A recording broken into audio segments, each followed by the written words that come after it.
What is going on, everybody? It is your boy Baddog back with another New York Giants video, man. Who is ready for some football? I think that's one thing everybody of every fan base can agree on. We are all ready for some football.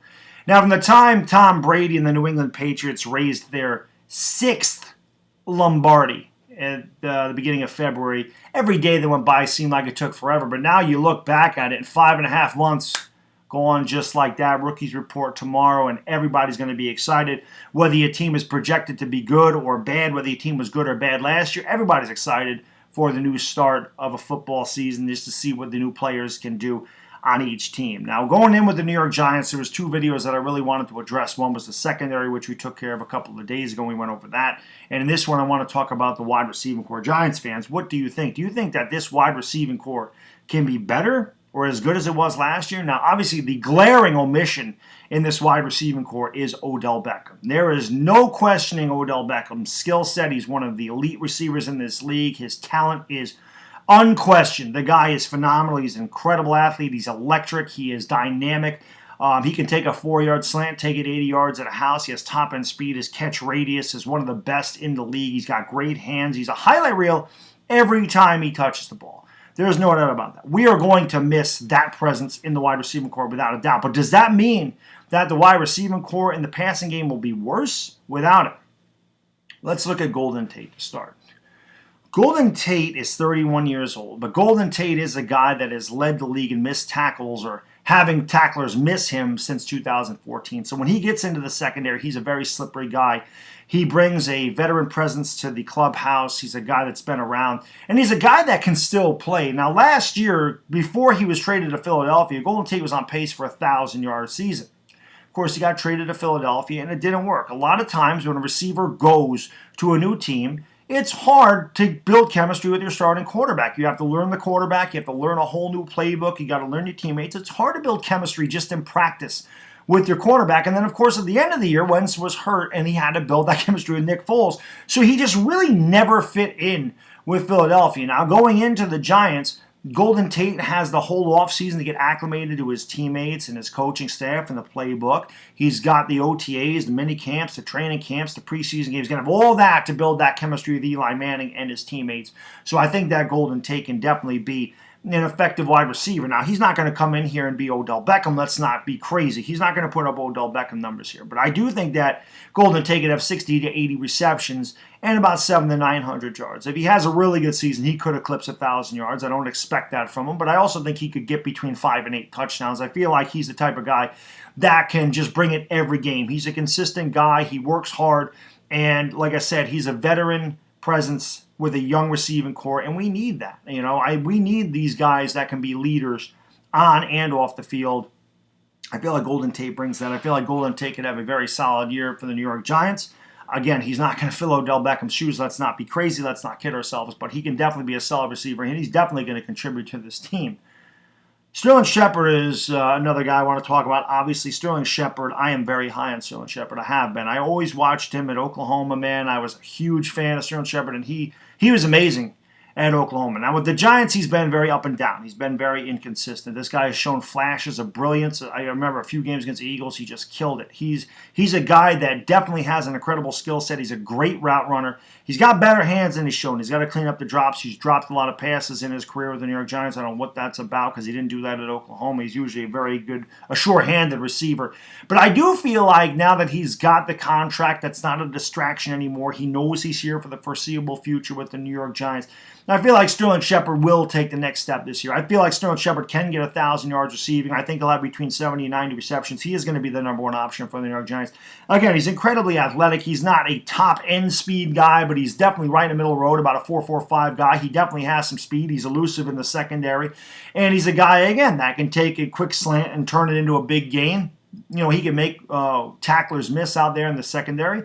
But again, I want to see more consistent efforts from Sterling Shepard. He's a guy that's had, games where he has 9 catches for 132 yards and a touchdown. He comes back next week, he has 2 catches for 27 yards. Now, the fact that Odell Beckham's not there anymore, I believe, is going to definitely give Sterling Shepard more targets, which, of course, he needs to do more with that. That's why I think he'll lead the team in receptions and yards and the receiving core. I think he's going to be our top receiver as far as receptions and yards go, maybe even touchdowns. But I feel like Sterling Shepard can clean all this stuff up and be a really consistent receiver. He's going to have a really good year. I think that Sterling Shepard at the top, his ceiling is a Pro Bowl receiver this year. I feel like he could reach that plateau. I feel like he can definitely get up there if he's consistent. Like I said, he's going to see a lot more targets this year, and he's going to have to take advantage of that. He's going to have to catch the ball, and he's going to have to make plays. That's just how it is. I feel like Sterling Shepard can do that. He's got the talent to do it, but he just has to do it. So we'll see what happens there with Sterling Shepard. I really like that kid, and I feel like he could be really good for the New York Giants. So we'll just have to wait and see. But I'm expecting a lot of Sterling Shepard this year.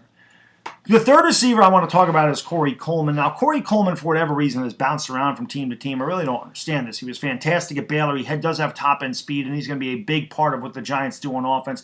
We need that kid that runs the 4.35, 4.40 to take the top off the defense to allow Golden Tate and Sterling Shepard to work underneath the coverage, and just give a threat to somebody that can go deep so not everybody's up in the box. And they need that type of receiver. Now, of course, he's going to get competition. The only reason I'm talking about Corey Coleman right now is because going into it in the depth chart, he would be wide receiver number 3. He's going to get competition from Cody Latimer. There's no doubt about that. And also Darius Slayton from Auburn, who runs a 4.39 40, is very athletic and really came on at the end of OTAs and minicamp and really impressed a lot of people. He's in there for the number 3 position, the number 3 wide receiver as well. I don't want to really talk about those two guys in depth, but they're also part of the wide receiving core. Corey Coleman was great at Baylor. He's bounced around. He's having a really nice rookie season in Cleveland before it broke his hand. I just don't think Corey Coleman's really had a chance to show what he could do during a full NFL season. He's got to stay healthy, and he's got to be more consistent, obviously. But he is another kid that showed a lot of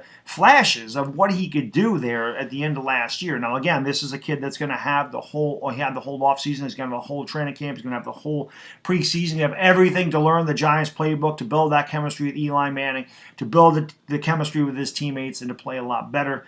Corey Coleman, in my opinion, is not going to blow up the stat sheet with an 85-catch, 1,300-yard season.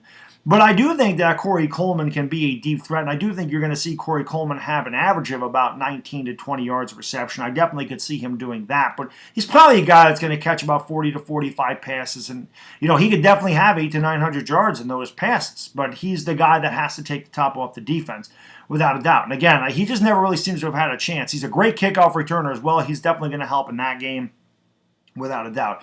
And then, of course, you look at your Cody Latimers, you look at your Darius Slaytons. These are guys that are definitely possible contributors. I don't really think Benny Fowler fits in this system. Again, we already have a couple of slant receivers, a couple of short underneath guys in Tate and Shepard. I kind of feel like that's where Benny Fowler is. So I don't really know if he's going to be the odd man out here, but Slayton and Cody Latimer are other guys. You also have Russell Shepard out there. I really don't know how the Giants' mix is going to be from 3 to 6 as far as their wide receiver depth. That's a battle you're going to have to watch in training camp. It's going to be a fun battle to watch, as well as a secondary battle, which is kind of why I did these 2 videos about the receivers in the secondary, because there's a lot of battles there. Those are definitely not set in stone. You're going to have a lot of battle for that number 3 position. But with guys like Corey Coleman and Cody Latimer and Darius Slayton and Benny Fowler and Russell Shepard, Sterling Shepard and Golden Tate, that combination of receivers is going to allow Eli Manning to spread the ball around a lot more. Again, we don't have that dynamic presence of Odell Beckham there. We don't have that Odell Beckham threat. No, not many teams have that anyway. We don't have it anymore. But Eli Manning had a tendency to force the ball to Odell Beckham, and he's not going to do that this year, which, obviously Evan Ingram's another position that could have a huge receiving year, but I'm talking about the wide receivers here, not so much Evan Ingram. But, again, that's another guy that could come up huge as far as the New York Giants and the receiving core, another weapon that Eli Manning has, the play-action pass, tight end down the seam. I call for it every week. I want to see more of that without a doubt. But this Giants wide receiving core, guys, can it be as good? Can it be as productive this year as it was last year with Odell Beckham? Let me know what you think. I think we can be right on par. I don't think we're going to be any better. We may be a little worse, but I don't see how we're going to be that much worse. I don't think we fall off that much by, trading Odell Beckham away. I guess only time will tell, guys, but let me know what you think, Giants fans. Do you think that this wide receiving core is as good, better, or worse than it was last year? Let me know what you think in the comments section, and until next time, guys, it is Baddog, and I am gone. Peace!